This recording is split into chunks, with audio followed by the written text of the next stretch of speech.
Medical information on this site is provided as an information resource only and is not to be used or relied on for any diagnostic or treatment purposes. This information does not create any patient-physician relationship and should not be used as a substitute for professional diagnosis and treatment. Please consult your healthcare provider before making any healthcare decisions or for guidance about a specific medical condition. Doctors Ruhoy and Kaufman shall have no liability for any damages, loss, injury, or liability whatsoever suffered as a result of your reliance on the information contained in this site. Hi, and welcome back to another episode of Unraveled. I'm here with my friend and colleague, Eileen Ruhoy. Hello. Right, I forgot your name. Did you really? No. Oh, okay. Yeah, me and poor Joe Biden. Right? Hi. So what we're going to do today is an MECFS 101. Okay. Yeah, I think we've gotten a lot of requests and comments on, first visits, like what do you order? What do you look for? What do you think about? What do you do? Right. And so... Yeah, so it comes right out of some of the comments in the Patreon messaging and stuff. So I think it's a great thing to do. I would say we've covered a lot of it in different episodes in bits and pieces. And I think we'll try to just do it as literally a 101, meaning what do you do? You're there, you're the physician, and a patient comes in and gives a history, which we'll get into in a minute, and then how do you work that patient up in the initial visit, right? Right. And you've been making the initial visit. You have a new rule that the initial visit has to be in person. Right. I haven't incorporated that rule. And it's been very, very helpful. I have to say I love telemedicine, and if you would ask me about telemedicine pre-COVID, I'd say, I don't know. I mean, I was doing it when I was in California, but not the way it happened in COVID, during COVID. But it's incredibly effective. But I do miss that face-to-face contact. And once I was able to reestablish an initial visit in person, it's clear how much is learned, both literally in terms of getting facts and also just the sort of the gestures and body language and chemistry, and it's a whole other experience. No, I totally understand it, and I totally agree. Yeah. And it does change I think it changes the trajectory even of the relationship, the therapeutic relationship. Right. And I always say that a lot of the neurologic exam is observation, which is why initially I felt telemedicine was fine, but then there are some things of the neuro exam that I can't do on telemedicine. Right. The big advantage of telemedicine is you don't have a mask on, so you can actually see each other. No, that's true. The piece I can't stand face to face, although I still insist on masking. So. No, yeah. Well, okay, so patient comes in, new patient. Usually for me, before I see that new patient, they've sent me a summary, which is usually anywhere from half a page to 5 pages of their medical history, often extraordinarily helpful. I want to emphasize that, actually. It's not so helpful if it's 10 pages, and if it goes into, detail that probably is not that relevant, although I grant the patient might not understand that, but it is amazingly helpful to get the bullet points of when they got sick, who they've seen, what's happened, what's been tried, the course of their illness, the ups and downs. It sets a scene for me, but then I don't use it. In other words, I decide to say, all right, this patient makes sense for me to see. Right. You use it as a triage. Exactly. Kind of. Triage, making a decision. And then when I have the patient in front of me, I tend to have that outline, if that's the way it is, up on my screen, mostly so I don't miss something or they don't miss something. But I start from scratch. So, for me, the initial workup is this long history. So my initial patients are scheduled for at least 90 minutes. And I would say that in general, the first 60 to 75 minutes are literally all spent talking and asking questions. Yeah, no, I agree. And I almost always say to a patient, and any patients who are mine who are listening know that I say this at the initial visit, when they have sent me a lot of documents, including a very long summary, because these summaries are usually very long and complicated, and it's because they've seen a lot of doctors, and we talk about that. I always say to them that I read a lot of summaries and I read a lot of chart notes, and they all just sort of blend into one at some point because a lot of these patients have very similar stories and very similar histories. There's a lot of components of the histories that are almost the same. So it doesn't always stick in my mind, but what does stick in my mind is the conversation with the patient. So I almost always start, I mean, like 100% of the time, I should say, I say to the patient, I've read what you sent me, or at least most of it, but what will stick in my mind is if you tell me your story, and I say, you don't have to give me details because I know you already wrote it down. Just sort of give me the summary of your medical journey. And most importantly, I say where you are today, like what your most prominent symptoms are, so I know at least how to start to help you. And that's what sticks in my mind Right. more than anything that's written down on paper. So I want to emphasize that, yes, I agree with everything you just said, and that to some degree, and this may sound like a negative statement, that to some degree the stories run together. They start to look more and more alike, but that's on paper.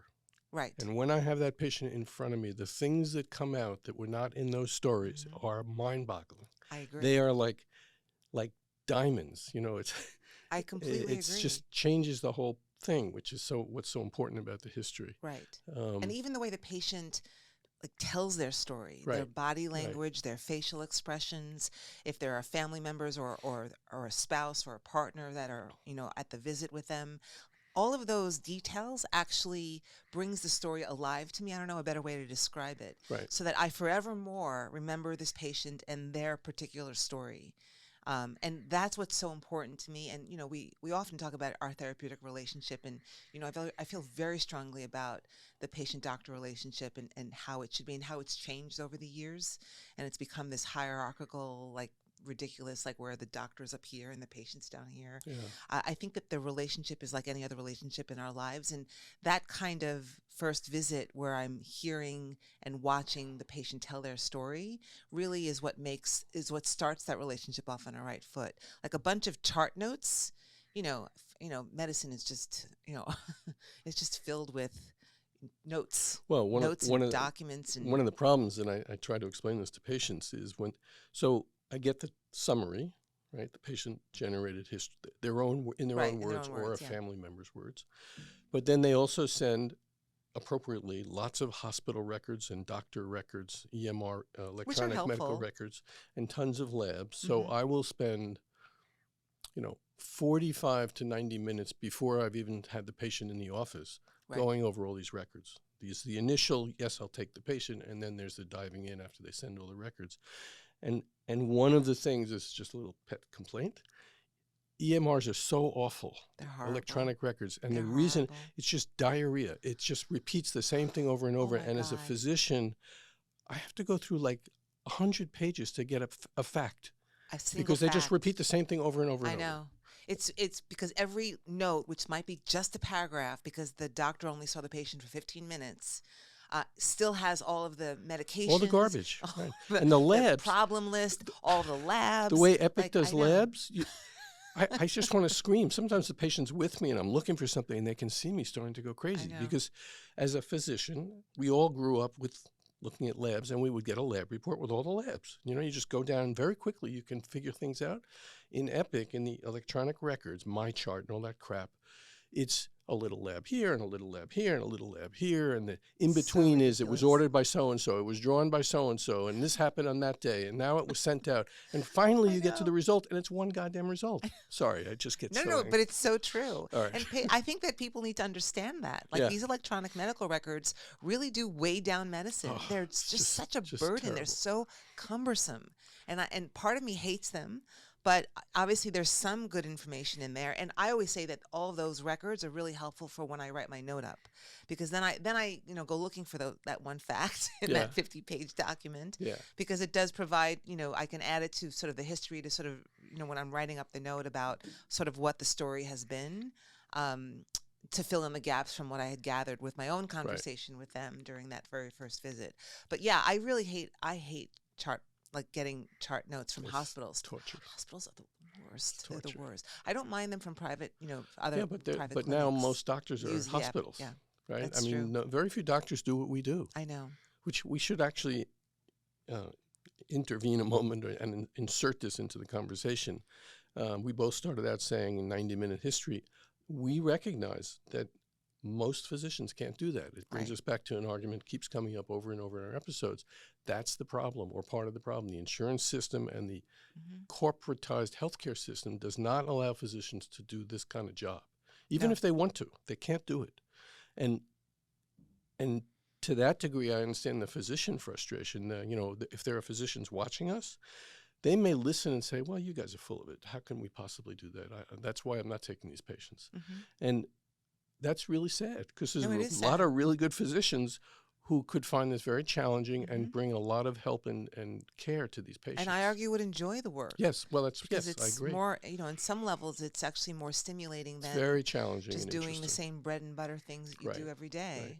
So, but you're right. Insurance models don't allow for doctors to have this much time with patients, and a lot of doctors, we obviously went to a cash-based model. And I think that's hard for a lot of doctors to sort of like remove that indoctrination out of their mind that somehow they should be accepting all insurances. But I don't think it's that. I don't agree. you know, I mean, I think there are some exceptions who feel that way. And I used to accept every insurance in the world when I was in New York, including Medicaid and all that. I think the problem is they're afraid to not have a weekly salary check. I think younger doctors, they think in terms of an employee getting a salary every week. And, cash-based practice is completely successful as far as I'm concerned financially, but it's a little scary. It's very scary if you've never even gotten near the idea. And I think that keeps doctors away. And you have to have some thick skin, I think, a little Yeah, bit, you do. because, I mean, I think we would both agree. It's like, it feels weird sometimes to be charging patients directly when I know they have insurance. Yeah. But we've talked about this before, and I don't think we should belabor the I point. agree. But it's the only way we can do what we do. Right. So with using that as a segue, so when the patient comes to me, I have that history. I do it a little differently from what I think you said. I will say hi, etc. How you doing? I say hello, Thanks for David. making this trip. I know. I welcome them. And I usually just say, from their notes usually, okay, so you were well until you were 44. And then you started feeling sick. And they say yes. And then I say, okay. And then I go back to pregnancy and delivery and work my way up in sequence. And I have, the way I do it is pregnancy and delivery, no problems. Did your parents tell you anything about what you were like from 0 to 2? Did you have allergies, rashes, colic, trouble eating, frequent infections, ear infections? Same question, 2 to 5, 5 to 12, 12 to 18. Sort of arbitrary, but actually quite useful.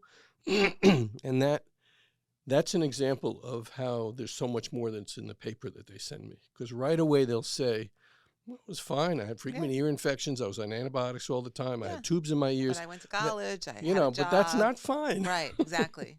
Yeah, they think because they were functional that they were fine. Right. Right. My favorite and then is everyone has, recurrent ear infections or recurrent strep. Right. Or my favorite sinus infections all the time, and then I had asthma, and then I had some rashes. But it was No, just my a favorite kid. is I had lots of belly pain and went to lots of doctors who said I was just anxious over school. Right.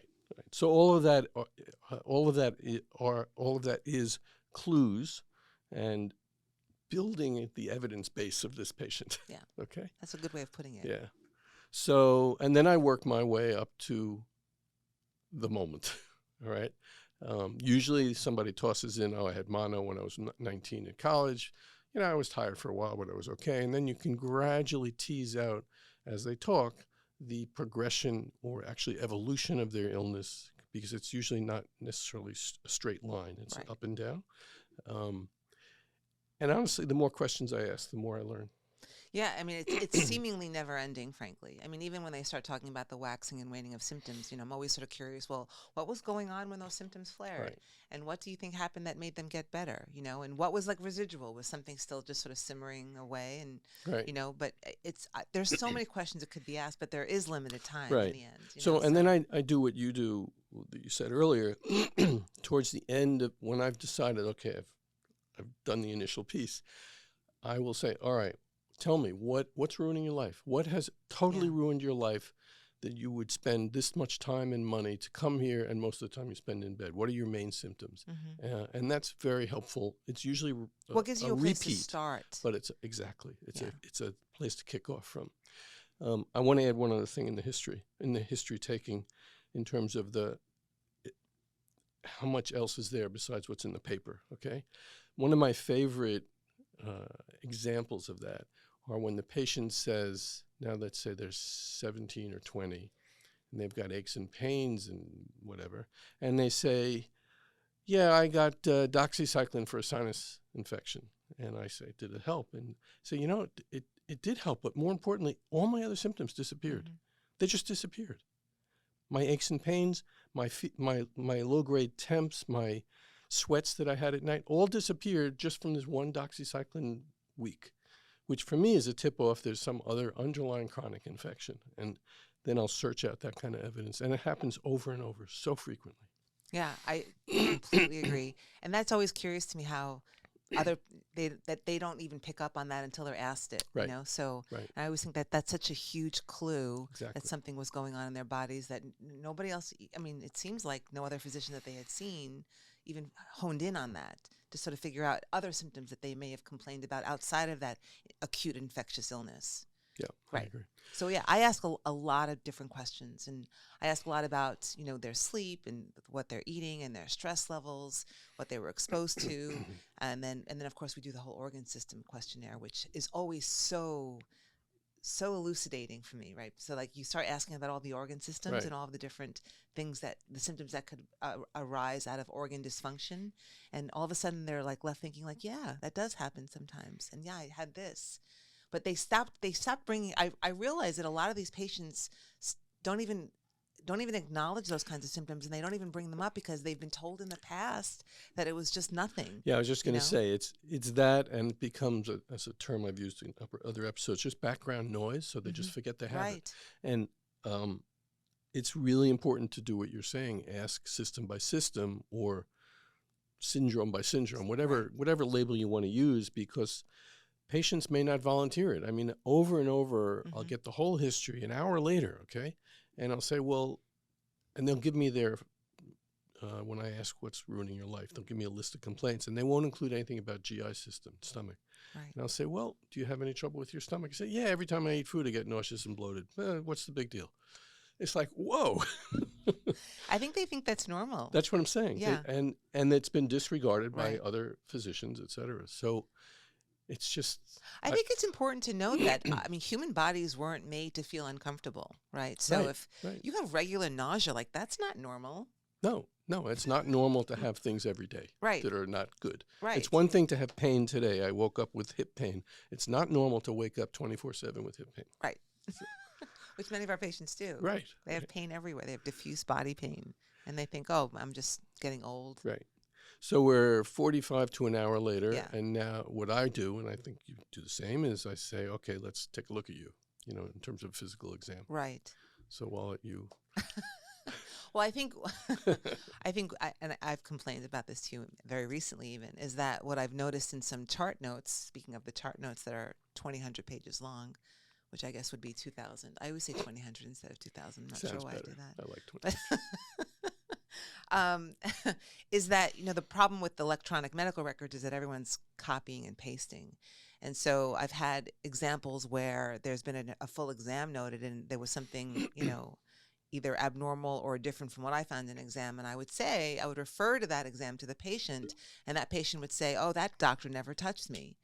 So when I realized that everyone's just copying and pasting or cutting and pasting, and they're not even doing full exams anymore. And in fact, not to make this podcast about me, but we'll give a little story. During my trying to figure out what was going on with me back in 2015, I did go to a doctor, a neurologist, and and I was a new patient. I didn't know this neurologist. I chose a neurologist that I didn't know intentionally. So I went and we had our conversation. I said what was going on. I'm trying not to use pronouns. I said what was going on, and I was told back that there was nothing wrong with me and that an MRI would not be ordered because I appeared normal. I didn't have any specific deficits. I didn't have seizures. I was walking fine. I said no to a lot of the very common questions that we ask with regards to strength. And then I was told adieu. I was bid farewell. And I actually said, aren't you going to examine me? I'm a new patient. And this neurologist said to me, if there was something wrong, I figured you would have told me because I'm a neurologist. So, and I thought, well, there's a lot of things I can't do to myself, right? So And I thought, well, and so then I got a perfunctory exam Yeah. because I brought it up. I don't know if I told that story well because I was really trying hard not to give away the gender of this doctor. But this person was not going to do an Yeah. exam at all on me, much less a perfunctory one, And the which issue I is got in the end. I'm sorry. No, that's okay. You can interrupt The me. issue isn't just People interrupt the me all the lack time. of I'm exam. going to interrupt you now. The lack of exam. It's a poor exam, Patients too. have watched my jaw drop Yeah. when they say, I'll use your example, okay? I had brand new onset of severe headaches, and the doctor said, no, there's no need for any imaging studies or anything else. And I sit there astounded, and what I've come to believe, which is profoundly sad, is that so many doctors have become like the insurance companies. Yes. So when I want to order an MRI, Exactly. it's torture for me, okay? Meaning I have to put in the order, find the imaging place, call up the insurance company. They use a middleman vendor so that they're isolated and insulated. Talk to somebody, who might have a high school education, can't pronounce any of the words. Anything. And my nurse starts it out. She gives all the information. Then they hand the phone to me, and they ask me the same goddamn information. I know. And then they say, okay, please answer the following questions. And they give me a multiple choice test. Did this happen, this happened, this? And I'm actually supposed to remember the 9 choices and only choose one. I did this yesterday, so I'm really hot about this. And then they say, okay, hold on, I'm going to get the physician peer-to-peer, P2P. Right. This is So- how long have you and your It's nurse 24 been on the phone? minutes at this point, literally, I'm telling you, okay? Mhm. Then I'm on hold listening to some crappy music, and this person comes on and says, yesterday, he said, I'm sure I didn't hear him right, but it was perfect. He said, hi, my name is Sydney, the nurse interceptor. And I don't think he meant interceptor, but that's what I heard. And it was like, oh, that's perfect. Okay. So he asked me the same questions. Now we're about 32 minutes. And he says, okay, it's approved. Oh I my never got to gosh. see a peer-to-peer, a doctor, not that it would matter. And just understand, this was for an MRI in a patient who has a known seizure disorder who had a sudden change in their seizure activity. I mean, it's kind of straightforward, Oh my gosh. And I understand that doctors don't want to go through that, which is why the insurance companies do this. Their only goal is to deny care and save money. But now the doctors do what you just described, and they just say, oh, you don't need it.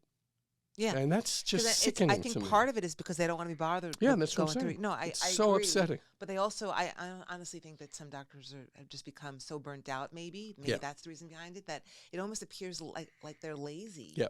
They don't want to be bothered anymore. I mean, my job and your job, and I think any physician's job, is not for 1 second to save money for the insurance company. And we'll get to that concept in a minute. My job is to take care of the patient and advocate for that Right. patient. And that's what's been lost in the last 45 years I of completely medicine. agree with that. I want to say, this patient has been paying your insurance premium every single month for 5 years, 7 years, 9 years, 15 years. Like, your bottom line is not my problem, is not their problem. That's your problem, right? But they've been paying their premium. And so you need to approve what test I'm saying that they need Right. for me to care for them. And I can't tell you how long I've spent on, the stories about insurance companies, they're endless. I mean, there's one insurance company that for the peer-to-peer, they'll call me. And I can't tell you, they call me when I'm seeing a patient. Yeah. And you're supposed to drop everything. I'm supposed to drop everything. Yeah. And I'm like, I'm a doctor for a living. I mean, what makes you think I'm just available to speak Right. to you at 2:15 in the afternoon on a Tuesday? I mean, it drives me nuts. Yeah. And then I've missed their call. And by the way, if I miss 2 of their calls, They're they just done. drop it. Yeah, they're my done. favorite is if you They're don't hear done. from you in 48 hours, Yeah. they're done.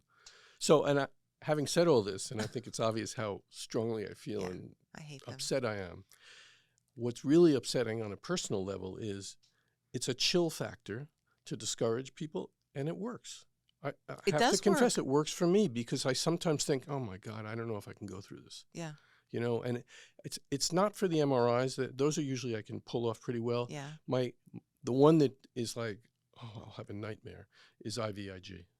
The thought at this point in my life of having to go through the peer-to-peer to get IVIG approved is truly a deterrent, and I can't believe I'm admitting this, but it's Yeah. true. No, there's really a visceral upsets me. response Yeah. to like feeling like, oh my God. Yeah. Like, no, I totally understand that.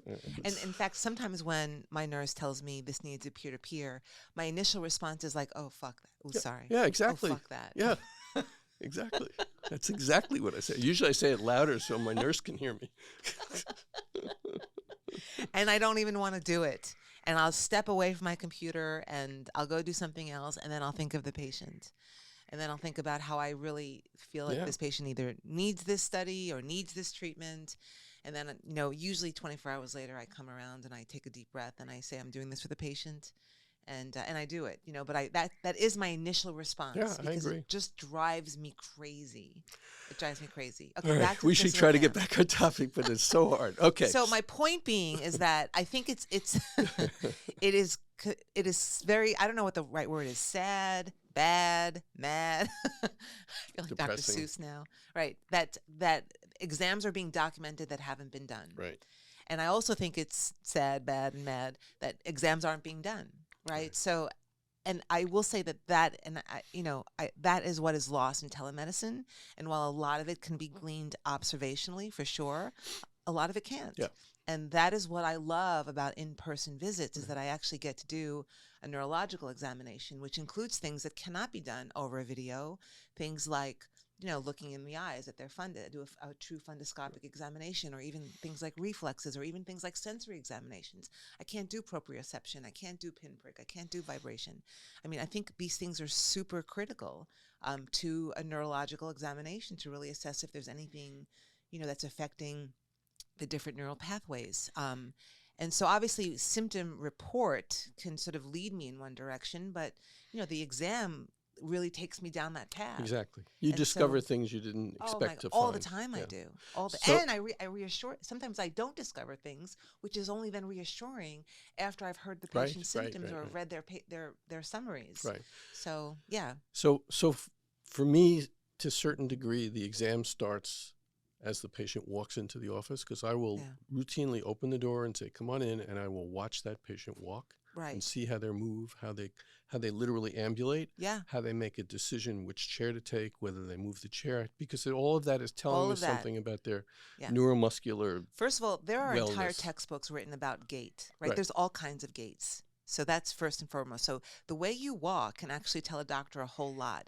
The other thing is that, having seen so many EDS patients over the years, they have a particular way that they hold their habitus. They have a particular way that they move, and it's because of their ligamentous laxity, right? It's Right. because of how their joints sit. And so I could recognize things, as you said, like the minute they walk in the office. So, and again, another complaint, okay? What happens when I feel like 99%, Lucy from Schultz, like we I should know, make the complaint. 99% of patients who go to the doctor, what's the process? They're in the waiting room. Mhm. They wait. The nurse or the medical assistant, somebody comes and say, okay, John Doe, come into this exam room, take off your clothes and put this gown on.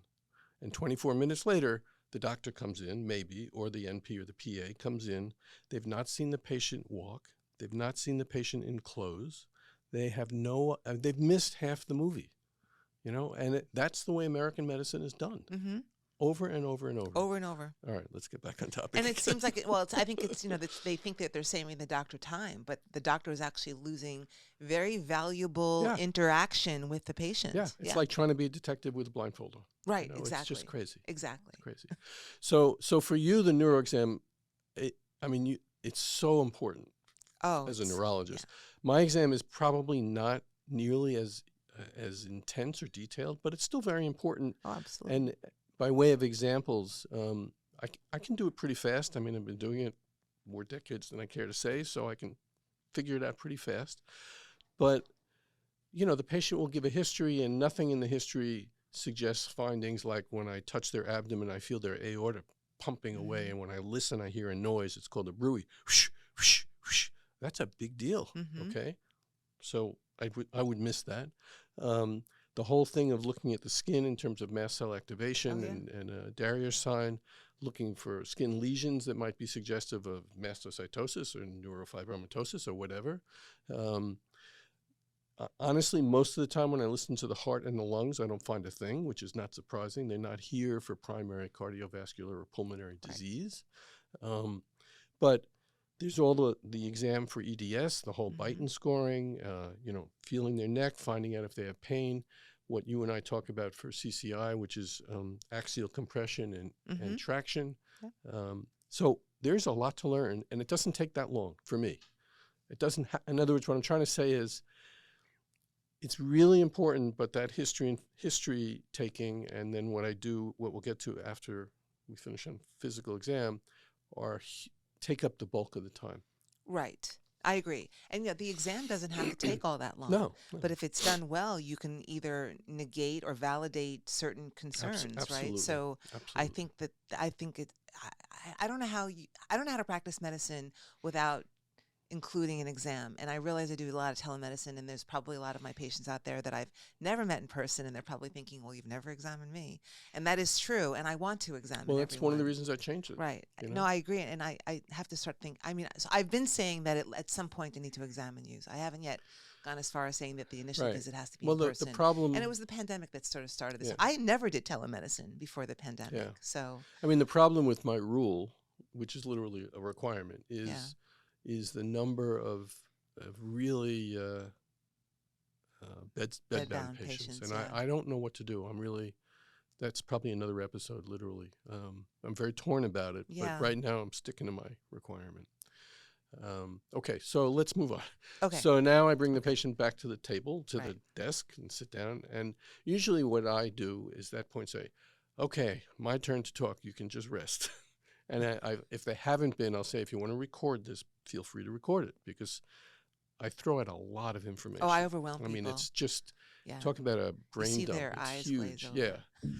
Yeah. And I will try to, I use the septad model because I continue to think it is just so profoundly helpful for patients to understand all the complexities and for me to plan out what to do. And I'll try to go through everything they've said and link it to a piece of the septad. Like you have asthma, frequent sinus infections, and recently you're telling me that when you eat these foods, you get a rash and your heart beats fast. Let me tell you about mast cell activation syndrome, okay? Right. And go through that.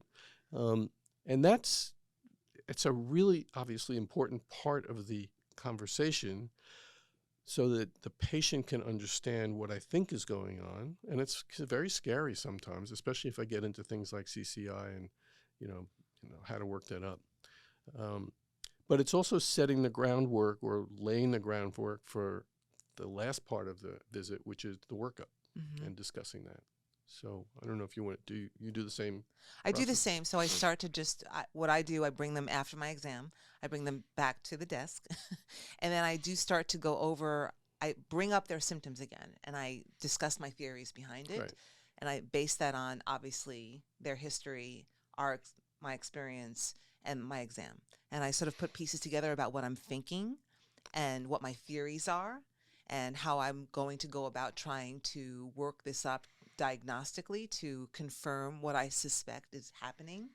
And, and I often will say, I tend to want to recommend medications after I have a better understanding of what is going on. But obviously, and I'm jumping ahead, we'll get to this eventually, but I do start to say, but I don't want you to suffer needlessly. Right. So I will come up with some, sort of low-hanging fruit medications that I think will work for now. But, eventually when I get a lot of results back, I might want to tailor this a little bit more specifically and a little bit more, with a target in mind. So yeah, it's an entire conversation, and very often I find myself rambling because it's weird. I almost get excited to tell them. I was just going to say, I enjoy it. That's one of my favorite parts of the whole thing is putting it together for the patient. And I know, and so I exactly. I feel sometimes I feel like I'm, my tone is not compassionate enough because I'm just so excited to tell them about this, And I always say, I realize, see their eyes go, oh my God, I got to pull back a little. True. I think it's the New Yorker in us. Yeah. So I talk with my hands, Right. I see myself on the video sometimes, and I'm my hands are flying all over the place. So I want to jump back to history for a minute because I forgot 3 things. 3 things. So I do take a brief family history, depending on what the history is. If it's if it's compelling, it's not brief. In other words, if the Right. patient says, "Well, my parents have lupus and Sjogren's disease, and my grandmother had whatever, and I have a twin brother who has joint pains all the time," I'm going to take a big history. Okay, and then I have these two other sections, which are partly repetitive, but I have found it very helpful to separate. And one is a tick-borne or vector-borne disease right. history. And I want to emphasize that because we're going to come up to it in the labs in a minute. That history isn't, have you ever had a tick on you? It's, where did you grow up? What did you do while you were growing up? Where did you live? Did you go to summer camp? Did you go hiking and camping? And do you hunt? Do you ride horses? Oh, and by the way, have you ever had a tick attachment? No, never, never. Have you had a dog? Do you have a cat? Has your dog or cat ever bitten you or scratched you? Has the dog or cat ever had fleas? And where have you traveled in your life? Okay, so that's an addendum, so to speak. And then the second one, I label it in my notes trauma, but it really should probably be labeled connective tissue. And now that I'm talking out loud, and it's in the course of your life, have you had any injuries? If so, what? And in particular, have you had a motor vehicle accident? Have you had a whiplash injury? Have you had a neck injury? Are you a skier? Have you fallen? Did you skateboard? All of which is, checking boxes and adding evidence, and it's very important stuff. Yeah, I have to get better at that. And so I have to learn a little bit more from you with regards to a real complete tick-borne illness history. I'm not nearly as good at it. I have been testing for it a lot more often than I ever did before. And I usually, I don't know, do you find any utility in, because I'm always ordering labs anyway from LabCorp requests, that I'll just sort of add their Lyme and their Bartonella. And sometimes I'll just say, this will be covered by your insurance, and let's just start here, and then we can talk about whether we do the big kit testing that's like $1,000, $2,000. Right. I used to do it. I've stopped. Really? So you just find because first like of all, useless. I've stopped because it's not very useful. Okay. And it can be confusing. What do you mean it's negative at LabCorp and positive at IGX? Right, and you have to explain why. And number two, which we'll get to in a second, I order a lot of labs. Excuse me. I said the F word. You could say the SH word. A lot of labs, a lot of tubes of blood. And, since I don't think it'll help me, I'm not going to add those things. One, it's more blood. And two, frankly, it's more money. Not that I'm trying to save the insurance company money, but I want to try to make sure everything I do order gets covered. So I almost never order those anymore. Okay, well, that's good to know. I never knew that. I've always meant to ask you that question, but I always forgot. Sometimes rarely, but almost never now. I used to. So what do we do? So I'll give my little spiel on what I do, and I'll preface it with a statement here. You were trained in medical school and residency and fellowship, and I was trained similarly, that we order tests in an escalating fashion. That you order A, B, and C, and if they're negative, then you can go on to D, E, and F. That's how we were taught. And you try never to order a test the result of which would not have any relationship to your management of the patient. Right. Those are sort of cardinal rules that are drilled into our brains after not sleeping for 36 hours, literally. Right. Okay. So I've thrown that out completely. Full disclosure to the insurance companies, to the AMA, whoever the hell is listening. And the reason I have is most of the patients have been at it for 10 to 30 years, and I'm not going to waste more of their time. I need to know everything I can as fast as possible. And if anything, they've spent way more insurance dollars on garbage before they got to me. So screw that rule, okay? Number one. Number two, in chronic complex illness in these septad patients, I don't know in advance what tests may or may not be helpful. So I'm just going to order the shit out of this and get as much as I can, as fast as I can. So that said, I order the routine stuff, CBC, metabolic panel. I order a pretty straightforward immunologic workup, but nothing all that esoteric. So for me, that means immunoglobulin, IgG subclasses, IgA, IgM, IgE, and lymphocyte subsets, which are T cells and B cells broken down into the key kinds of cells, CD4, CD3, CD8, those kinds of things. That's probably the main piece of the initial immune. And then I do antibody tests for things like strep and chlamydia and mycoplasma, because all three of those are common. All three can cause autoimmune disease, and all three can cause pandas and PANS, and I want to know.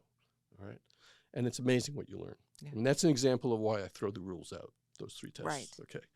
And then I'll order, depending on the patient and the history, a autoimmune panel that is either just a ANA cascade, which was 12 to 14 autoantibodies, the early Sjogren's panel, an antiphospholipid panel. I mean, it's a lot of labs. Yeah. And you could argue and say, why are you ordering antiphospholipid? The patient didn't tell you about blood clots, because we find positives in these patients, right? It's a driver of disease.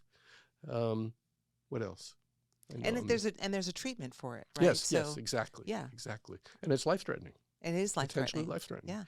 Yeah. I will often, but not on every patient, depends on their history, order a complete panel of vitamins and any other nutrition parameters that I think might be useful. Especially initially. if there's a heavy GI history. Right. And a panel of herpes family viral serology, meaning antibodies. So that's HSV 1 through 7. There is an 8, but I don't usually order that. And yes, everybody's infected with HSV 1 and EBV and CMV, but I want to see the numbers, not the positive. I want to see the quantity of antibodies that show up. Right. Because that potentially helps me determine if there might be reactivation. And as of about 6 or 8 months ago, I routinely, regardless of the EBV, will also order EBV PCR. Oh. I used to wait to see. I don't do that anymore because I've really realized how often it's positive. So that's part of my initial, David Kaufman new patient workup. So PCR, what else am I forgetting? There's a few other things. Yeah, so copper, I do magnesium, things like that. mainly this similar, largely because I've learned a lot about that from you over the years. But I do the entire mast cell workup. I include. Oh yeah, I forgot the mast cell. Yeah, workup. so Of course. Right, and I obviously also, I don't know. It seems like everyone's got some slight differences to what their mast cell panels are, but I always add the MMP9. It's the only one that is available at LabCorp. I mean, there's other MMPs, but it's the only one that seems to be available. You're doing that for mast cell? Because mast cells are a major source of the MMP. Interesting. And so, you always have to be careful how you interpret it because it could be related to remodeling, which happens post-operatively and happens with any kind of chronic autoimmune disease. But if it's elevated, of course, it's just degrading more of the collagen. It's an inflammatory marker. It's an inflammatory marker, but it's a protease that Yeah, focuses on collagen, and all that. these EDS patients just don't need that hanging around. So, and then I'll do a lot of complement testing, and I've learned that actually from Dr. Maitland. She and I collaborate on lots of patients, and so she's taught me about some of the immunological labs that I do, many of which you mentioned already, but I do a few more of the innate immune system based on what I've learned from working with her. And then then from a neurologic perspective, I do like a whole, I do a neuropathy workup, which includes things like SPEP and immunofixation. Right. And I can't tell you how many times I've found an MGUS, for example, and not that we know what to do about that, but that's always something that you have to monitor because it can contribute to neuropathies for sure. It's, known to be part of different neurologic diagnoses and some non-neurologic diagnoses. Even things like POEMs, which I did find one case of in our patient population. And then it's something that you obviously want to monitor so that it doesn't turn into one of the blood dyscrasias, Right. So, and then I add, I do a whole neuroendocrine axis kind of panel, and I know that you do that as well. You didn't mention that one, but I've seen it in Right. because we work together now. I see your lab panels. So I do the whole neuroendocrine axis, and I can sometimes I find things like elevated prolactin and crazy growth hormone and IGF-1 levels, and so there is like changes of how the endocrine system is working, and then I do all the immunoglobulins, even the subclasses that we were talking about before we started recording, which is an interesting conversation of its own, and we should do a whole episode on the IgG subclasses. But so I do a lot of like immune focused, and then and again it's interesting because there aren't specific neurology labs. So the neurology labs that are done are usually about the immune system, which is sort of is indicative of the overlap between all these systems. But I do a lot of different like myelin antibodies and MOG and MAG and that kind of stuff, and the gangliosides and stuff so like I don't that. do all of those in the first draw, partly because just what I described plus what I forgot, which is mast cell, I'll say something else about that. That's easily 35 to 40 tubes of blood. Oh, I know. Yeah. I've gone to LabCorp locally here. Do you warn patients? I do warn the patients all the time. I forget sometimes. But just, moment of humor, I've gone to a local LabCorp draw station here for my own blood, Uh-huh. and they look at my name and they say, "You're Dr. Kaufman? I hate you. I cannot believe what you do." Because it's torture for the poor No, it is. phlebotomist. I forget. Sometimes I've remembered more so lately, and I'll say, "This is a lot of blood. Go well hydrated. Yeah. Have We they can often split have it to be up. fasting." I said, "So, but bring a snack with you for afterwards.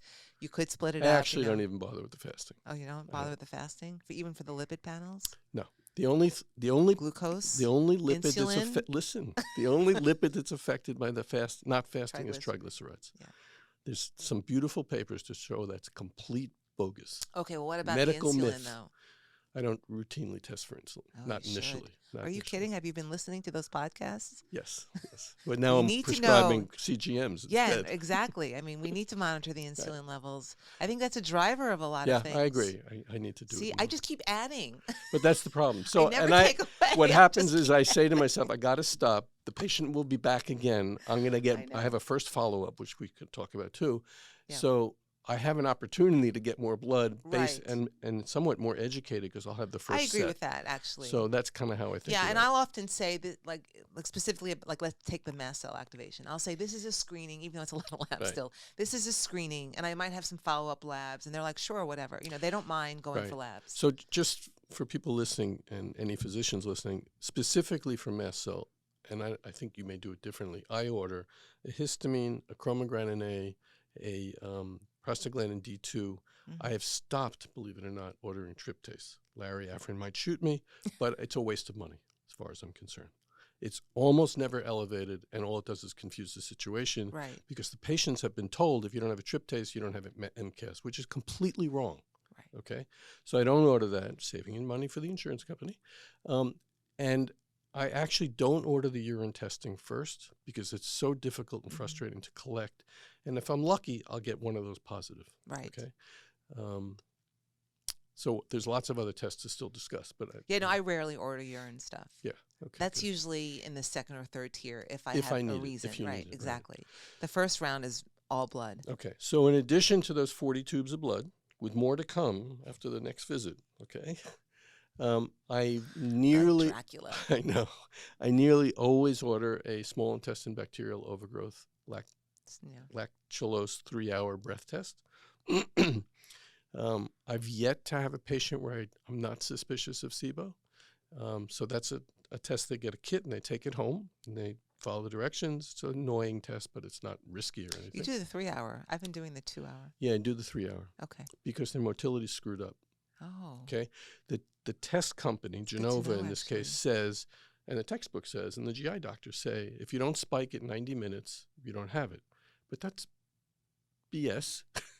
Because it's if they good to have know an that. altered motility and they say I only have a bowel movement every 4 days because of an enema, clearly they might spike at 120 minutes when the Right. lactulose is further No, down. that makes total sense. Okay.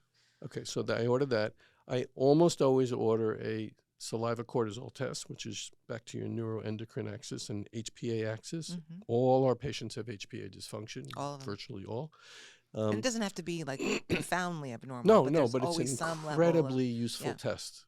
It's almost, I play this little game with the test where I get the results back. There's four time points of saliva cortisol. I prefer the saliva because the cortisol level is a measurement of free cortisol instead of free and bound, which is what, when you do a blood test, you get a total. Total is free and bound, only free is active. So it's very misleading. Typically, the patient will say, well, I did a cortisol and it was fine. Why are you telling me there's a problem? Because of this. And you can get that results back, and it's a graph, right? It starts up high and it comes down like that. And it usually will start out low in the patient and be flat, or low and actually go up a little and then come down. And I literally can say to the patient, this is your result. If I were trying to sound like a magician or somebody or predictor, I would say, this is an example of somebody who wakes up in the morning and takes literally 2 to 3 hours to get out of bed and downstairs or whatever you do. And they look at me, it's like, how do you know that? Right.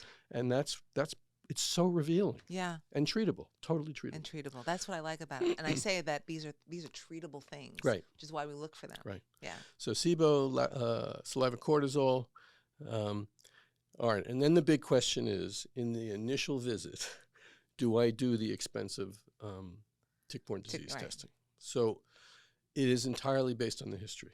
Mm-hmm. If that vector-borne history that I described before is strongly positive, and there's other hints in the history, for example, every time I get doxycycline, I feel better, Mm-hmm.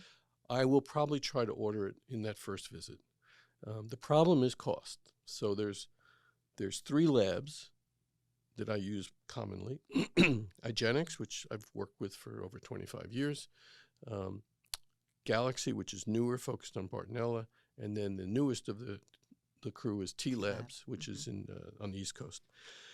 And I used to order Igenix all the time, but it is very expensive because I would order this huge panel. And the bulk of the panel are antibodies. Mm-hmm. And just like with the herpes family of viruses, if you get antibodies back, does that mean they have active infection? Mm-hmm. Does it mean they had an old infection? Is it a false positive? What the hell does it mean? It's not easy for me to figure that out. Right. Versus direct positives, which are FISH testing, fluorescent antibody testing, PCR testing. The problem in tick-borne disease is we can't really culture most of it. So that's the gold standard in infectious disease, and it's off the table. What does practically. T-Lab do? I'll get to it in a sec. Oh, so that's Igenix. Okay. Galaxy, before T-Lab came, was sort of my go-to place for Bartonella. And Ed Reichwart, who kind of got the place going, is this absolutely brilliant veterinarian whose life is Bartonella. I mean, this guy knows so much. He's amazing. And they do a highly specialized digital drop PCR after culturing on a special medium that they have invented, so to speak, which vastly increases the sensitivity. So that's very helpful. Mm-hmm. I stopped ordering antibodies there at Galaxy because everybody's positive. I mean, I'm not exaggerating, like 90% of people, patients anyhow. Can that be true, though? I think it could be because Bartonella is everywhere. Okay. It's a whole nother episode. That's a good reason to bring Tanya on board. And we can Bartonella is amazing. I would love to learn. Okay.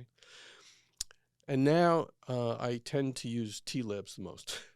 And the reason is Bob Maziani, is only doing direct positive. And what I mean by that is all he does is the FISH test, the fluorescent antibody test, but he has developed a platform where the stain, the fluorescent stain, has a molecular probe attached to it. And there's 3 probes. They're different. Each probe only goes after either Bartonella or Babesia or Borrelia. Mm-hmm. And so they're very sensitive with potentially higher yield. And then he looks at the results under a specialized fancy microscope and literally sees these glowing dots around red blood cells that are the sign of infection. So it's, if you believe his lab and believe him, it is a direct positive showing replication of bugs in the bloodstream that can then hopefully be followed downstream as you treat. So I tend to do T-Labs more. Okay. I should add that they're all very expensive, all 3 labs. Yeah. Igenix somehow got Medicare to cover it. So if the patient has Medicare, I will start at Igenix. Really? Yeah. I did not know Igenix takes Medicare. Yeah. All right. Well, that's good to know, actually. Yeah. And then if it's positive, depending on how positive, I may say, all right, I need a little more. Let's go to T-Lab. But the problem is cost. They're also damn expensive. Everything is so expensive. Yeah. And I mean, I have a lot of patients. I try to manage the cost and the price, but sometimes it's hard because sometimes you just need to know. Right. You need to know the answers to some of these tests in order for you to treat the patient appropriately. And everything costs money. Everything that's worthwhile costs money.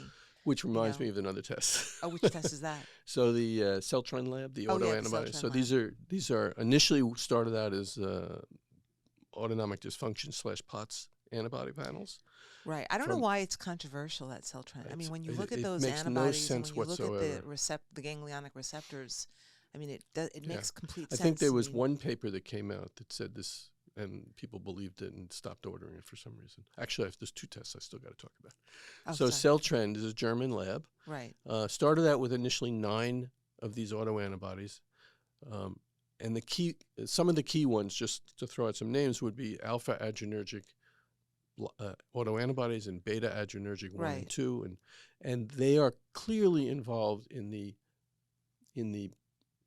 maintenance of POTS in causing Well, absolutely. dysautonomia. Well, not just POTS. I mean, Right. I mean, and more. yeah. And I often will tell the patient, look, I want you to spend €1,000 because it's in Germany on this test, but it's not going to change my diagnosis. I know you have POTS. I don't need this test for that. And the rationale that I have is, if there's very high antibodies, that will move me much more rapidly towards immune modulation, IVIG, Yeah. plasmapheresis, exosomes, versus if they're negative, I'm not going to push that quite as fast. They've since added many other antibodies, partially related to COVID and long COVID.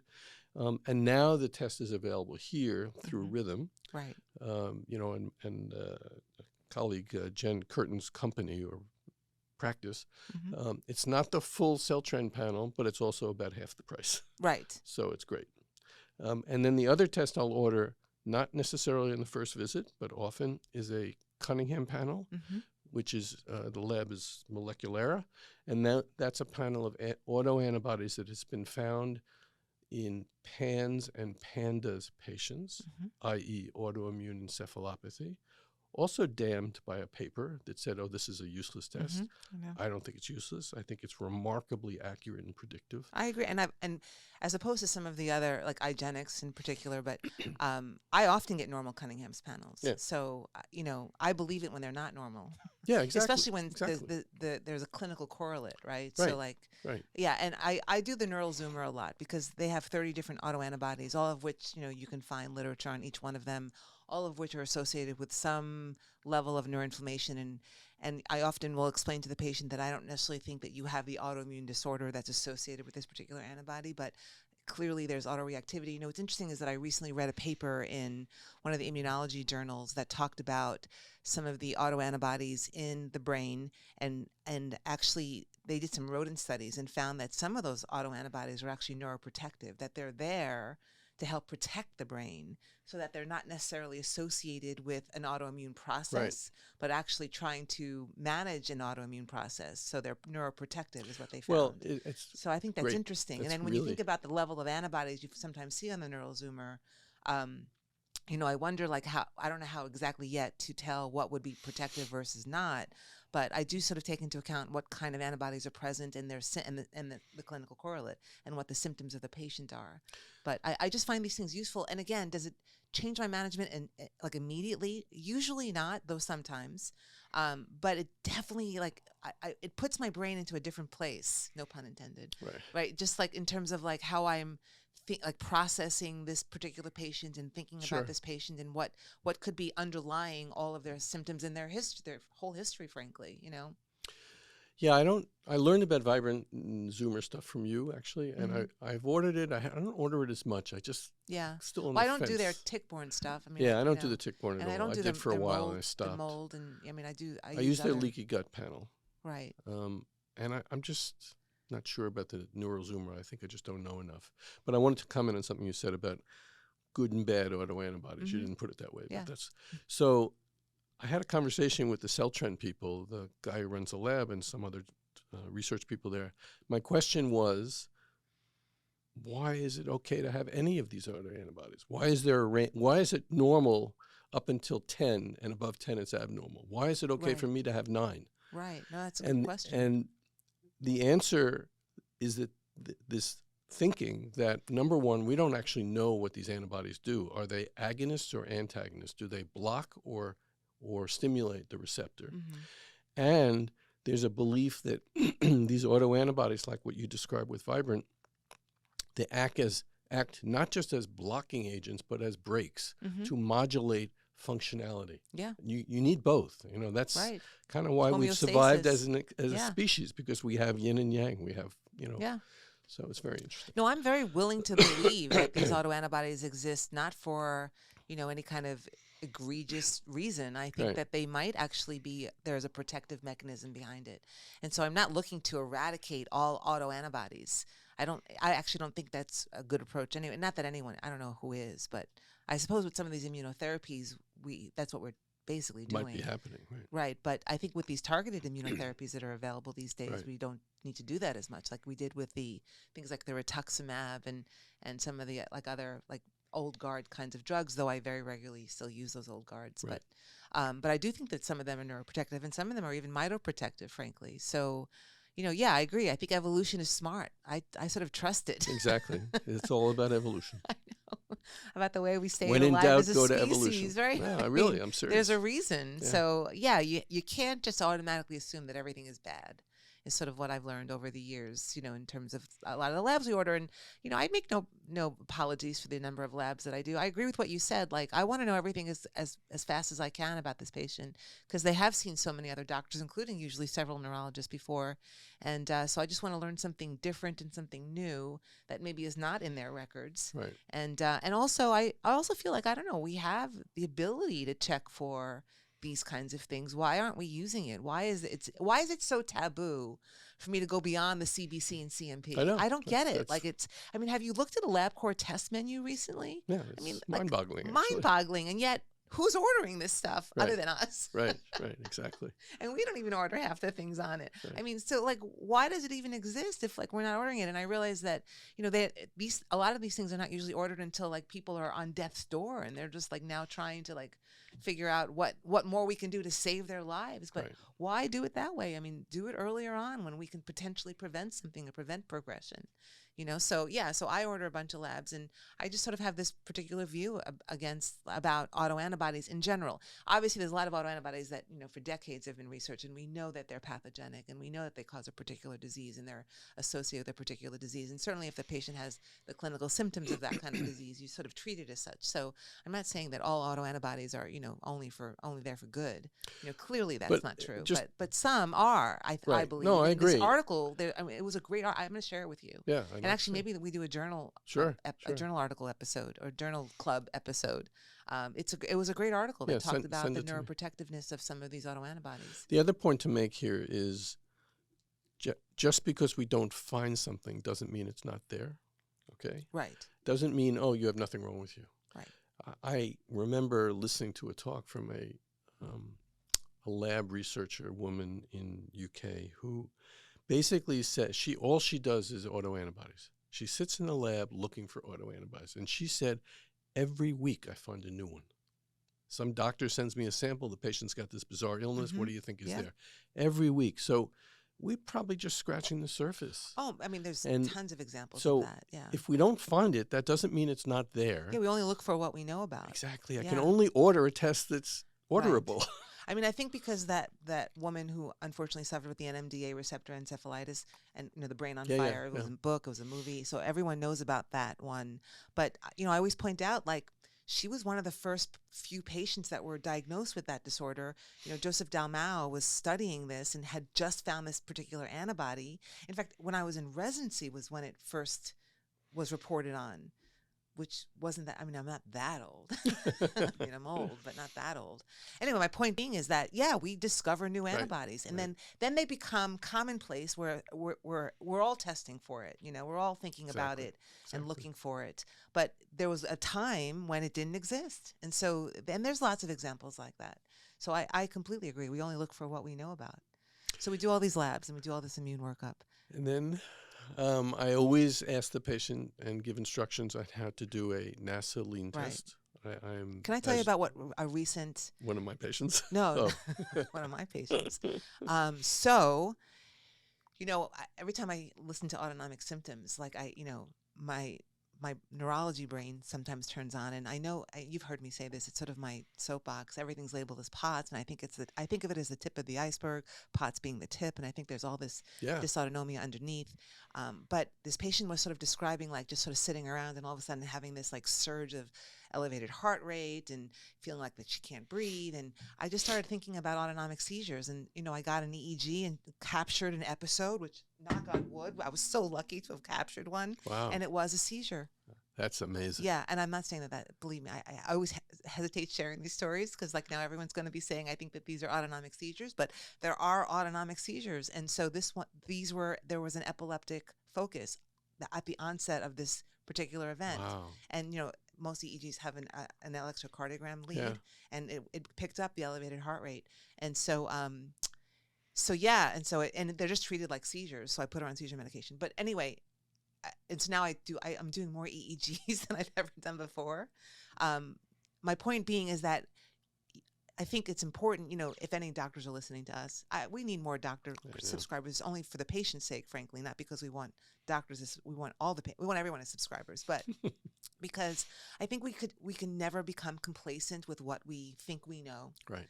And we always have to be thinking, especially when something doesn't seem to fit the story that we've told over and over and over again about, the septad and the diagnoses, like POTS, for example. Yeah, that's such an important point that this is true for all physicians, and it's always been true, but it's still a huge pitfall. We cannot allow ourselves to ever get stuck thinking one thing, even if the data is no longer supporting it, or if the patient's not progressing and improving. And this comes up in my patients, at any rate, all the time. Not all the time. In a relatively small but painfully large to me group of patients, I make no progress, and I will say, what am I missing? Or I'm going back to look again. I'm going to do the tick-borne disease workup entirely again like I never did it, or do the CCI workup again, or autoimmune workup. Right, you go back, yeah. That's our I job. do it all the time. It's part of what we need to do. It is our job. It is our job. And I think what's nice is that our patients understand that sometimes I feel badly, like, honestly, I should have thought about this 2 visits ago, but I didn't because I was focused on this. Right. I said, but now I'm pivoting, and I think we should look at this, and it turns out that that's what it was. Well, it's also what you learn. I sometimes have these episodes with you, record these episodes, and I'll go back and I'll have a visit and think, wait a minute, that came up in this episode. I haven't thought about that in this patient. I should pursue it. Or I'll be in masterminds and one of these other brilliant doctors will say something. It's like, holy shit, I haven't thought about that. I need to check that out. That might be working for this patient that I missed, that I can't seem to make progress with. Right, exactly. Yeah, I same with me. I've learned so much from you, though. I'm sure it doesn't even compare. Come on, seriously. Absolutely the same. But I definitely also ways. get pearls from some of those, really smart people on the masterminds listserv for sure. Especially with regard to treatment. Sometimes I've actually changed treatments that I usually do just based on what someone else said. Definitely. So I agree. But so just being on the Naslene test, I just wanted to share that story that I almost couldn't believe it. And then, of course, as I do to myself is I think like, okay, how many autonomic seizures have I missed? Well, when you described it makes me think right away of a whole bunch, because usually those are patients that I don't assume, I think that what they really are having is hyperadrenergic POTS and sympathetic output. And I go after that. It never occurred to me to think of an autonomic seizure. I didn't even know there was such a thing. Yeah. So that's amazing. Yeah. No, when I saw that EEG, I thought, oh my God. And then I immediately thought, like, how many of these have I missed? And what a horrible neurologist I am. God, it's pretty amazing. So, but I'm not saying that this is common, and I'm sure most of it is just dysautonomia. But I just wanted to share that one little story. So Naslene. We do autonomic testing, I guess is the point. I have been giving out the Naslene test. I share the link to the Bateman Home Clinic. Yeah, exactly. Where the instructions are to have them do it at home. Sometimes I'll refer for autonomic testing, which I've always done in the past because it is a little bit deeper. Sure, it's much deeper. Other parts of the autonomic nervous system, so it can sometimes be very telling in terms of how their autonomic function is, as opposed to just their heart rate and changes of position. So but some level of autonomic testing is definitely part of the initial workup. And again, the easy thing to do is just to give them the instructions for the Naslene test. Right. It's very helpful, and patients hate it because they don't feel good, and I understand that. And it's helpful not just for diagnosis, but for treatment management. That's where I use it the most. Take half a pill. If you send me a lean, depending on the results, we'll go up to 1 pill, et cetera. Right. And then I guess just to finish this up, treatment. So what do I do? The evaluation for CCI, right? I'm sorry. Yeah. Yeah. That's a large part of, I think, what we do. Right. Although I don't usually in the initial visit start going after that until I have a little more knowledge of the patient. I usually think unless the compression traction is positive. Well, I'll often do the home. Well, first I like to see the MRI of the cervical spine, as you know, before I feel that it's safe for me to recommend them do a home traction. So I usually order an MRI if they haven't already had them. Oftentimes they come and they've already had an MRI of the brain and the cervical spine, and if they haven't, then I'll order that. And then once I see the MRI of the cervical spine, I'll have them do a home traction trial. That's true. I guess I usually often order the MRIs from the first visit. Yeah. I don't do over-the-door traction yet. That's too. I want to see that MRI and and I get do to a lot know of the patient a explanation. little bit better, I think. Do you explain CCI at the initial visit? If I'm at all suspicious, I do. Mhm. Yeah. Yeah, I do a lot of explanation of CCI. Yeah. Yeah, I do. And the compression and all the compression syndromes and But I would say not on first visits. I wouldn't say that all of or even the vast majority make me suspicious of CCI. oh, that's interesting. Thank Maybe God. it's just my skewed patient population. Well, I'm it may always be. thinking That may be. CCI, yeah. You know. I'm always thinking that now it's like CCI, IJV compression. I'm always thinking these things IJV now. is the new one on the street, Yeah. So I'm also getting a lot of vessel imaging, looking for that. and which is peer-to-peer nightmare city. It's a nightmare. God. Why do you want to do this test, doctor? Well, I think there's this, and this. Could you spell that, please? Yeah, I know. What I love is when they first tell me, well, or they ask me, has this patient had an ultrasound of their carotids yet? Right. And I'll say no, because that would not show me what I'm looking for. And it would waste your money. I know, and I don't want to waste your money or the patient's time. So why don't you just approve my CTA? Okay. So would that complete your first visit? Except for treatment, which we haven't gotten Do you into do yet. any genetics? I will do genetics sometimes on the first visit, not always. Okay. I unlike you, I still haven't found it all that helpful. Okay. I do it. Either I don't learn anything, or I learn something and I'm not sure what to do about it. Okay. It's very frustrating, and I feel like it's this black hole in my education. Oh, I love genetics. I know you do. Yeah, I feel like I'm a hobby geneticist at this point. So maybe we should No. have an episode on that. Yeah, you know, I would love to talk about about it. NOD2 and Yeah. RYR and all that. Oh my God, Ryanopathies. Yeah, we should do That's that. what that's what they're called. And I'm just gonna listen. I've I'll be really a gone subscriber. down I'll like be a like rabbit hole on RYR. I'll just sit and listen. I'll be like a subscriber. Well, then I'll just sit here alone. You can just be out there. I know. I would love to talk about that. And I love talking to geneticists.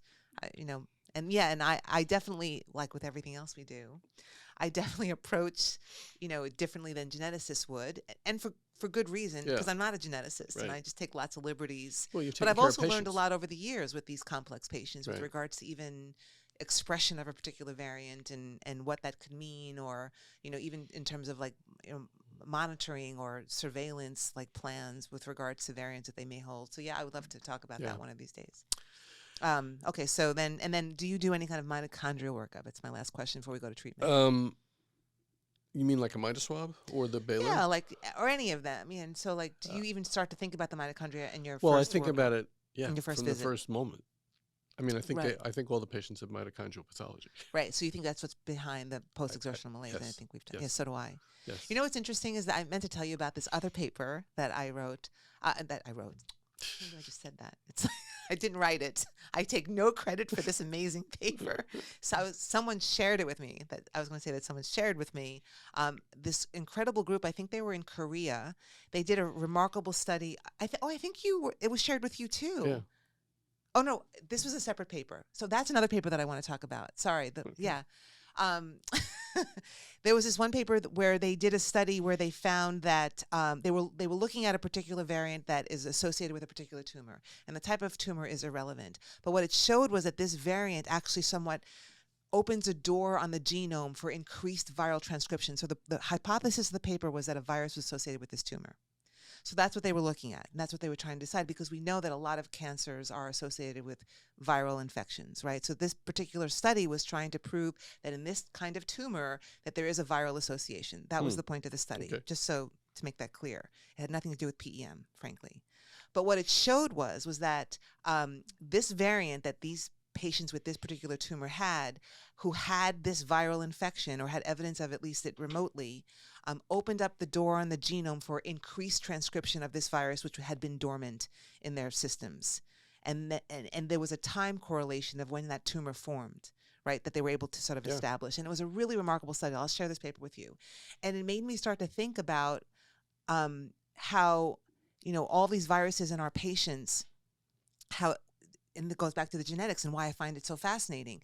How if we can actually identify a particular variant that that our patients with PEM have, that maybe this variant lends to increased viral transcription and therefore increased immune provocation and therefore increased mitochondrial recruitment, maybe that starts to help explain why even minimal activity, which could be the trigger for this opening of the door of the genome and increased viral transcription, right? Because any kind of activity recruits like all these enzymatic pathways. And so maybe that minimal activity allows for increased transcription of the viral genome, and hence more viral infection, for lack of a better word, viral activity, maybe is a better word, and then immune provocation and mitochondrial function. And so leads to this malaise and fatigue that these patients feel. So what do you think about that theory? You're looking at me like I'm nuts. I think it's very relevant, because I do think, as you said in the beginning, that I think mitochondrial dysfunction is at the heart of this illness and long COVID, and that's the reason we haven't made the biggest leap, which is to figure out how to determine that and how to treat that. Exactly. And that's frankly part of the reason I'm so interested in rapamycin, because to me, that is a foot in the door, and a foot into the mitochondrial door, that we might be able to make changes. Because I can get, and we're going to do another episode along these lines, but I can help patients get better, but often there's a limit. That limit is the mitochondrial. Right, and that's my point. That's why I was so excited when I read this, because I agree with you. It's about the mitochondria. I mean, it's the mitochondria, dummy. Yeah, as they say. So stupid. Sorry. But how does it work, I guess, is my point. Like how? Yeah. And so when I read this paper, I'm like, okay, well, we know that all these patients have had viral infectious histories. And as you know, there's this whole camp that says that viral persistence is the end all be all to everything. Okay, well, if that were true, then why don't I have ME/CFS? Right. So I have 70 plus years of virus. Exactly. No, seriously. No, I agree with you, but that's where the genetic variance, that was what was so interesting to me about the paper. It was this particular variant that they identified send me in the paper. I want to read with it. this particular tumor. Yeah.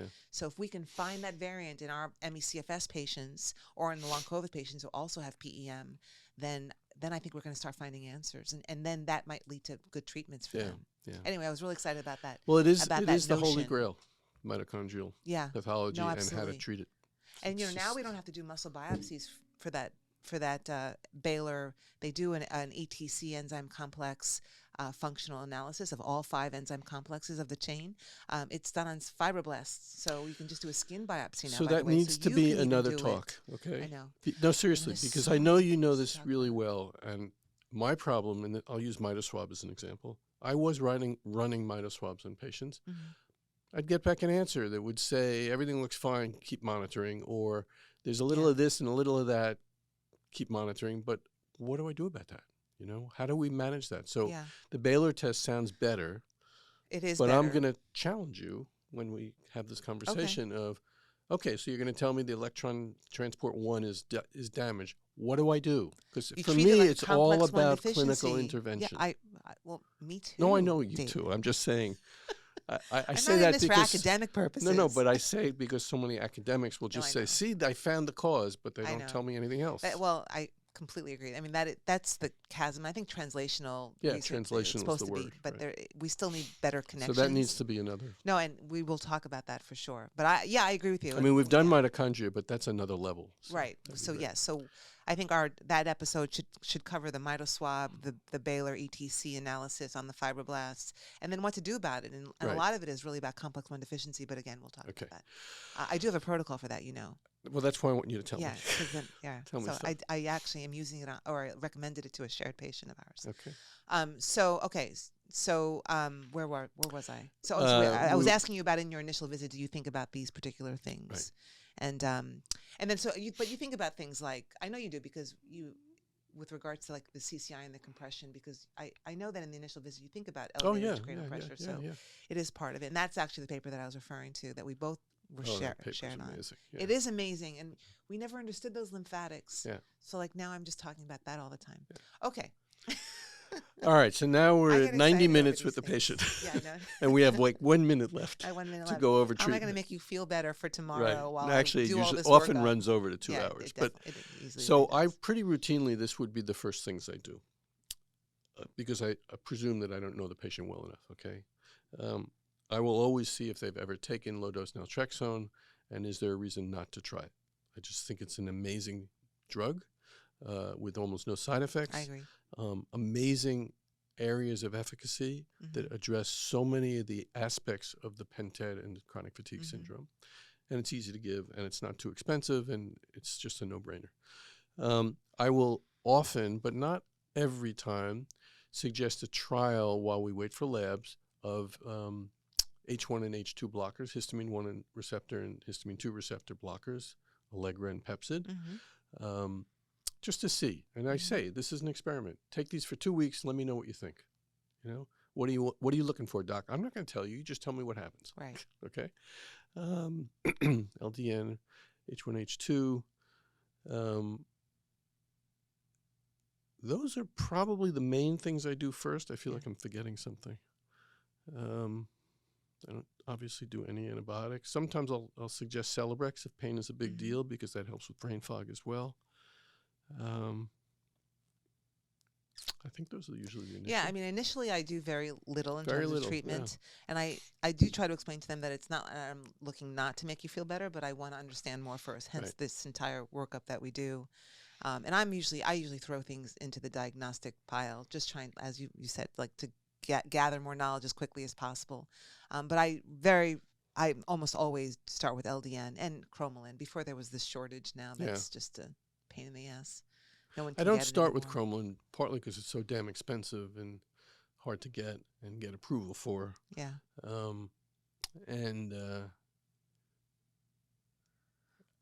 I guess I go for the blockers first, just because they're easy, cheap, no side effects.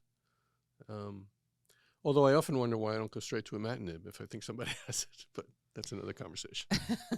Well, I sometimes think about that. Like, why am I starting with easy stuff with child's play? Yeah. Why am I starting with a pea shooter for somebody who I know needs a howitzer? You know?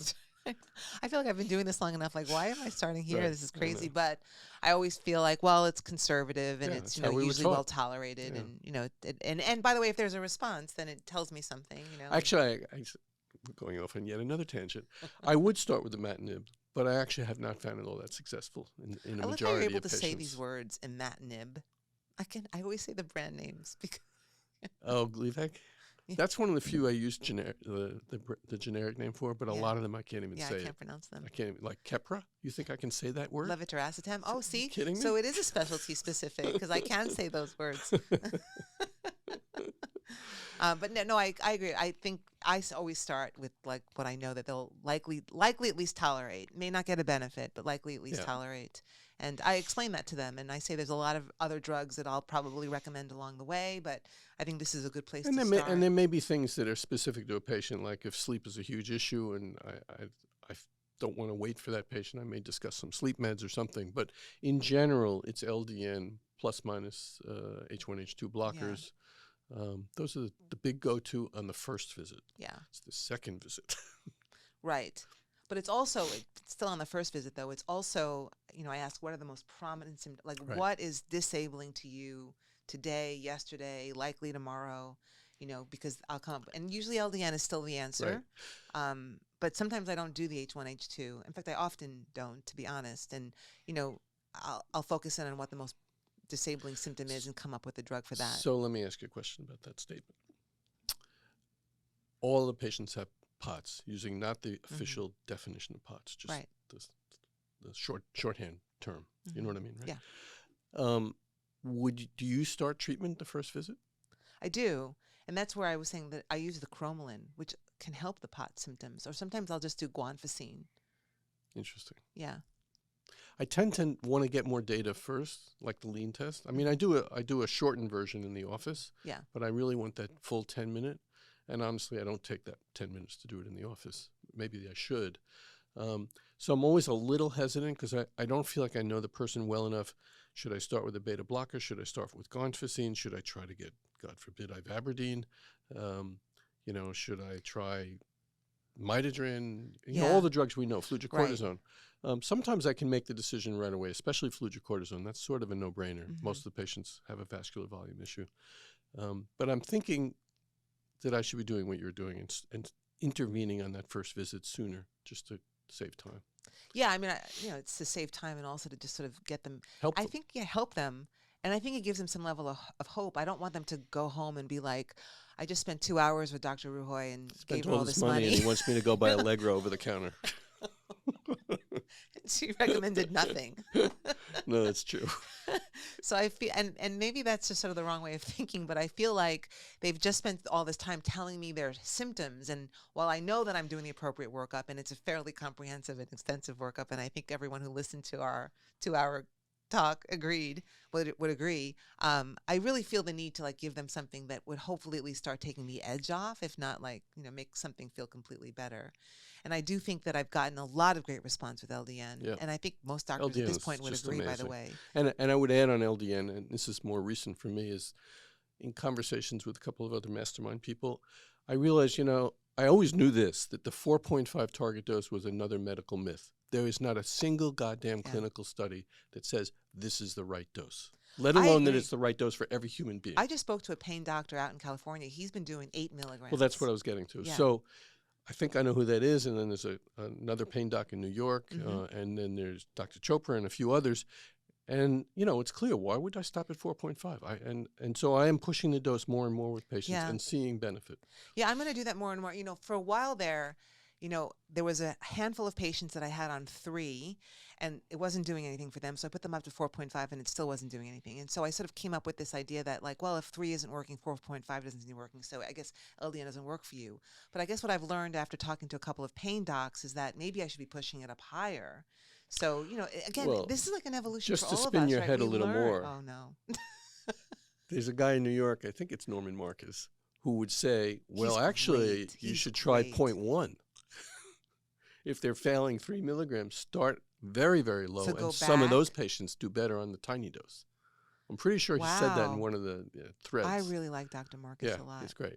So, I think the answer there is, maybe this is a way to start. By the way, how long have we been talking? I don't know, 3-4 hours. Where's our guy who gives Yeah. us a warning? Anyhow. Blake, whatever happened to our warning? Now this is a particularly long episode. This is fine. So what we're saying about LDN. Wait, that's interesting because Dr. Marcus has never said that to me. So, and I'm he and I pretty had sure he conversations said that. about pain. Yeah. The etiology of pain is actually muscle bound. So I think a lot about myalgias, and how pain presents, and it might be from the muscle, but the patient perceives it differently. But there's lots of science to believe that it actually comes from the muscles. Maybe we can get him on and he can talk to us. It'd be great because I could learn so much from him. He'd be a great guest. Anyway, but interesting, I said go back to point 1. Right. So partly towards wrapping up, what we just discussed about LDN is yet another example of something that I really want people to hear, which is everything I do and you do is trial and error. I mean, it's a little bit of an exaggeration. Obviously, well, we're selecting drugs for a reason, yeah. but I never know if the drug is going to work. And I never know how well it will work. And I never know what dose to use. And that's the reason for all the testing and the Nasoline tests and the repetitive work and asking for feedback.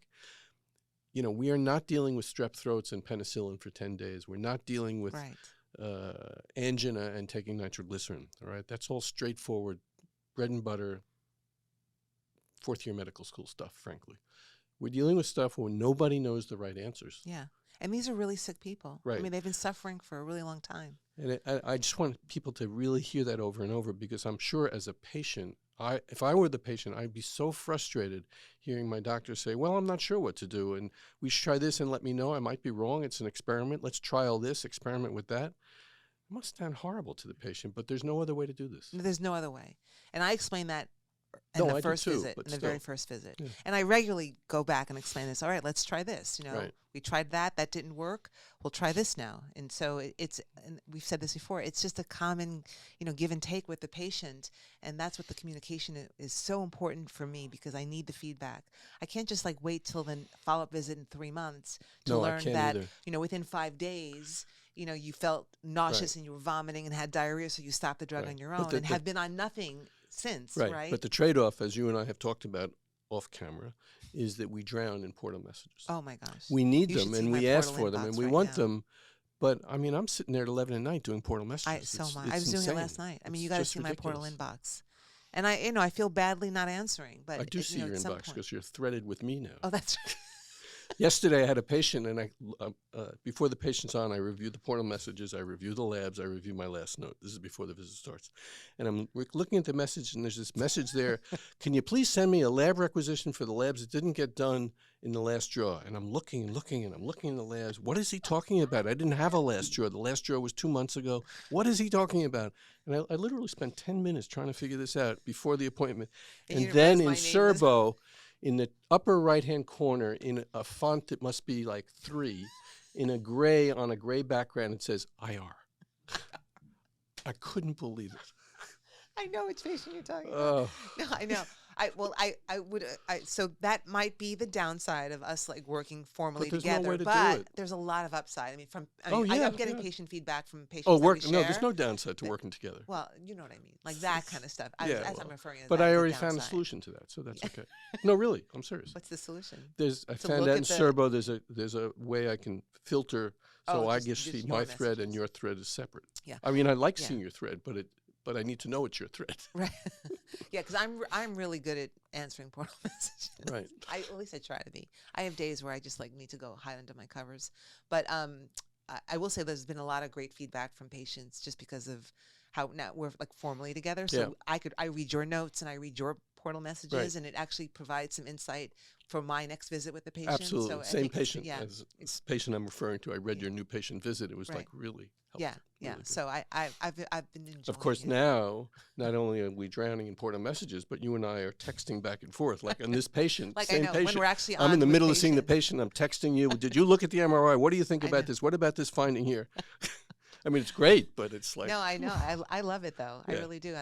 It's funny because sometimes I'll be talking to a patient and they'll be asking me about their Lyme disease, and I'll say something like, "Let me ask Dr. Kaufman," and so then I'll like text you, and they don't realize that I'm texting you, and then they'll ask me another question, and I said, "Well, I'm just waiting for Dr. Kaufman to text me back." And she's like, "Oh, I didn't realize you were going to ask him now," and I'm like, "Yeah, it is very good, very efficient. yeah, I like it a lot." Very So it's been fun.